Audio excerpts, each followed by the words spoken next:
What's up, guys? It been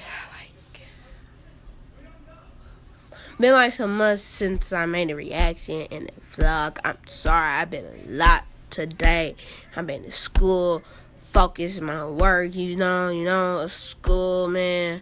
I know your kids like, why could it be summer or September? I know, I feel y'all, but you gotta get that education in your brain, Okay, this is NFL's Madden 18 review. Let's go. Look, my pretty. On 1st and 10. I know it ain't no review. I'm just looking at it. I don't know why. NFL 18's move to the Frostbite engine brings the expected dramatic improvements to graphics and, more surprisingly, the absolutely wonderful story mode, Long Shot. But on the field, this year's Madden misses a big opportunity to really make its mark with significantly refreshed gameplay.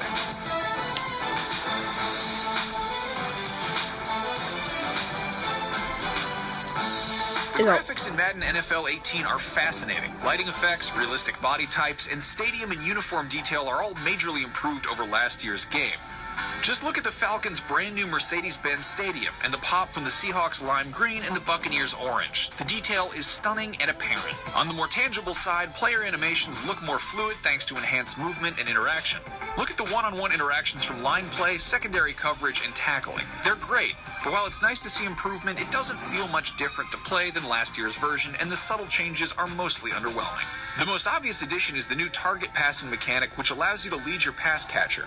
This effectively adds a crazy fast, skill-based minigame inside the passing game. But while it'll give competitive players something to practice and become good at, it's tough to learn and not much fun. Or really any better when you do it right. I'll stick to traditional button passing. Other than that, Madden NFL 18's most distinctive new feature is the ability to play in arcade, simulation, and competitive modes. This I like because it caters to different play styles and skill levels.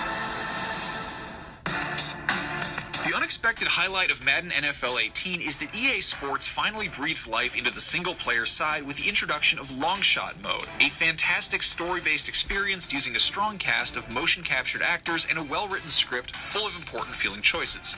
The 5-hour story follows promising quarterback Devin Wade through high school, college, and the NFL dream, presenting you with engaging Mass Effect-style decisions and button prompts that affect your football IQ, draft grade, and social standing. They don't actually make a difference in how the story plays out, but the writing makes it feel like you're having an impact. It's a little odd that Long Shot doesn't rely more on Madden's traditional gameplay to succeed. Especially in the first 2 hours, you barely lace up at all. But the brightest spot is its story and the characters you meet along the way, so Long Shot successfully stands on its own. After the campaign, you go straight to Madden Ultimate Team, which is instantly filled with players, coaches, stadiums, and uniforms from Long Shot. There are 27 Long Shot-specific solo challenges, one of which is a respectful nod towards EA's highly regarded but dormant NCAA franchise. It's a great way to continue the story of Devin Wade after the completion of the story mode.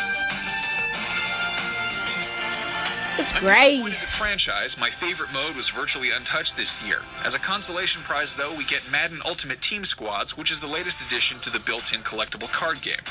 Squads is a 3-on-3 mode with each player assuming the role as the offensive captain, the defensive captain, or the head coach. The on-field team is a mix of the 3 teammates' Ultimate Team lineups, opening up some really cool possibilities.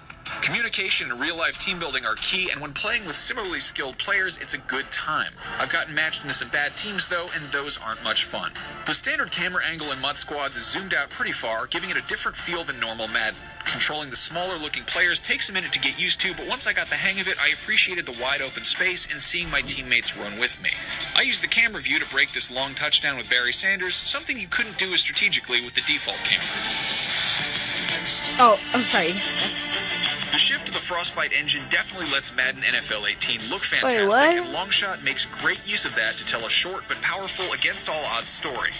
MUT Squads also opens up a new way to play with more than 2 players, but beyond that, the underwhelming feel of gameplay improvements and lack of much of anything new within franchise, Madden NFL 18 sails wide right in the final seconds. That said, being a much better-looking version of a solid football game with a great new story mode makes it at least a significant improvement, even if it's more incremental than we'd hoped. For more on Madden, check out 20 minutes of Long Shot gameplay and MUT Squads Explained. I was about to say. Ooh, he got it! Oh my god. You got it. This is lit, you guys. If you got the game, that's awesome. Just tell me how it is. I want that game. Okay. Okay. Ah! Ah! Ah! See you guys.